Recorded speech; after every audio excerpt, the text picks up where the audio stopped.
እኔ ልጅ አንባቢ ዘጻት ተገኝ ወርቅ እባላለሁ። የእናቴ ስም እብስተመና ዘነበ ነው።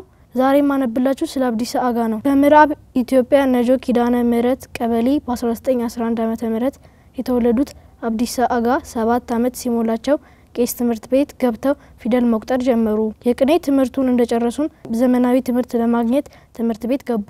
በ1923 ዓመተ ምህረት ወላጆቻቸው ከነቀምት ወደ አዲስ አበባ መጡ። አብዲሳ አጋም አዲስ አበባ ውስጥ ራሳቸውን ያስተዳደሩ ቆዩ።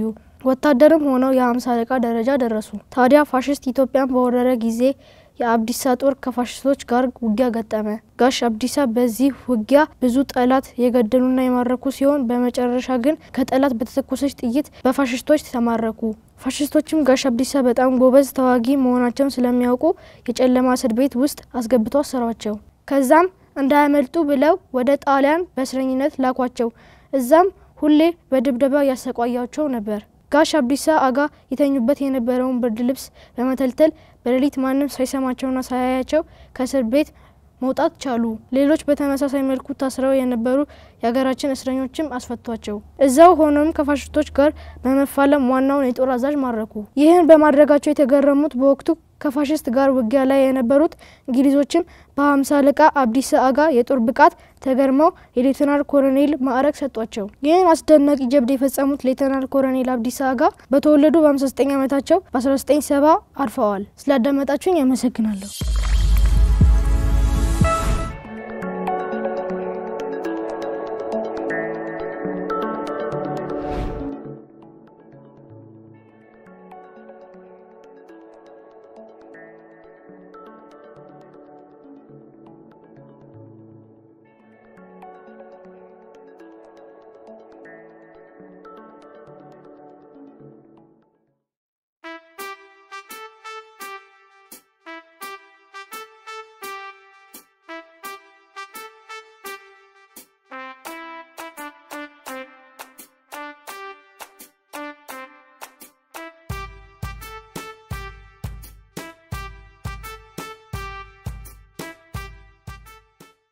እኔ ልጅ አንባቢ ሄኖክ ሰለሞን እባላለሁ። የእናቴ ስም ኢትዮጵያ በፍቃዱ ይባላል። ዛሬ የሥራ ሞዴላቸውና በህብረት መስራታቸው ለሌሎች ምሳሌ ስለሆኑ ነፍሳት ለነግራችሁ ተዘጋጅቻለሁ። ሲሄዱ አንድ ላይ ነው፣ ሲሰሩ አንድ ላይ ነው፣ ሲኖሩም አንድ ላይ ነው።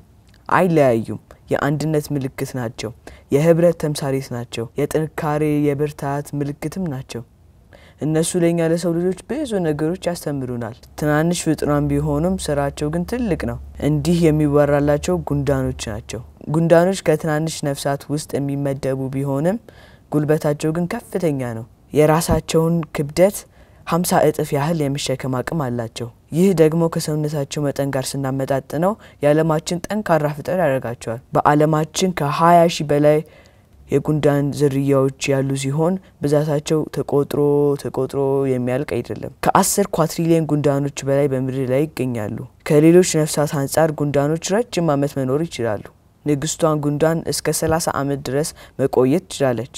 ይህም ከነፍሳት ትልቅ እድሜ ነው። ሰራተኛ ጉንዳኖች ከ1 እስከ 3 ዓመት መኖር ይችላሉ።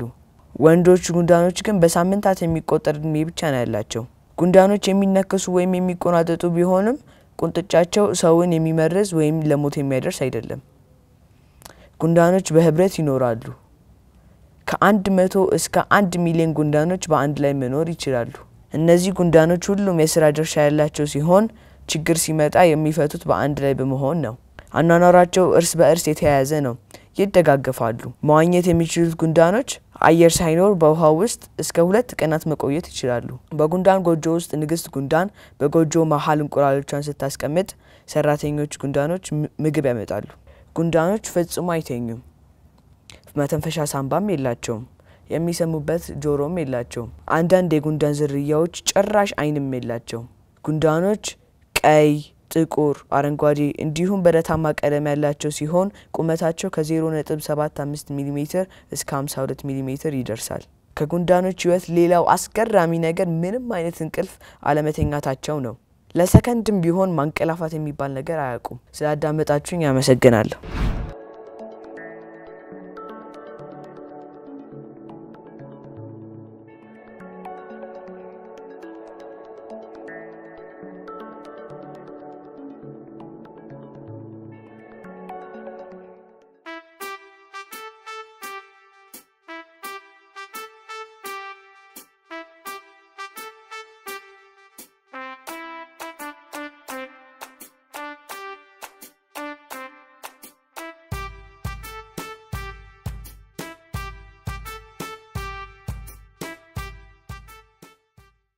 እኔ ልጀንባቢ ሶሊያና ዳንኤል እባላለሁ። የእናቴ ስም ራሄል ኩናምላክ ይባላል። ዛሬ በእግር ኳስ ስፖርት ውስጥ ያለውን የህብረት ቅንጅት የሚነግረንን ጽሑፍ ላቅርብላችሁ። እግር ኳስ ተናቦ በመጫወት ጥሩ ውጤት ማምጣት የሚቻልበት ስፖርት ነው። በምድራችን ብዙ ሰዎች ከተቀመጡበት ተነስተው የሚያጨበጭቡለት፣ ደስታቸውን በመጫወት የሚገልጹበት፣ ፍቅራቸውን የሚያሳዩበት ስፖርት እግር ኳስ ነው። እግር ኳስ ከሩጫ፣ ከቦክስ፣ ከዝላይ ከሌሎች ስፖርቶች ለየት የሚያደርገው በዓለም ላይ በጣም በርካታ ተመልካቾች ያሉት በመሆኑ ብቻ አይደለም፣ መተጋገዝ የሚታይበት ልዩ ጨዋታ ስለሆነ ጭምር ነው።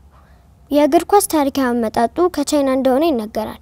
ጥንታውያን ቻይናዎች ድቡልቡል ነገርን እንደ መጫወቻ ሲጠቀሙበት ነበር። በእርግጥ የአሁኑ የስፖርቱ ቅርጽ የያዘ አይነት አልነበረም። ቀስ በቀስ የእግር ኳስ ጨዋታ እያደገ በመምጣት በ19ኛው ክፍለ ዘመን አሁን ያለበትን ቅርጽ ለመያዝ ችሏል። እግር ኳስ የተባለበት ኳስን በእግር በመምታት በማጫወት በመቀባበል የሚታይ ስፖርታዊ ጥበብ ስለሆነ ነው። በእግር ኳስ ውስጥ አንድ ተጫዋች ብቻውን ውጤት ማምጣት አይችልም። ምክንያቱም ጨዋታው ራሱ የቡድን የህብረት በመሆኑ ነው። የ11 ተጫዋቾች አቅም የአሰልጣኝ የማሰልጠን ብቃት ሁሉ ያንን የእግር ኳስ ቡድን እንዲያሸንፍ ያደርገዋል።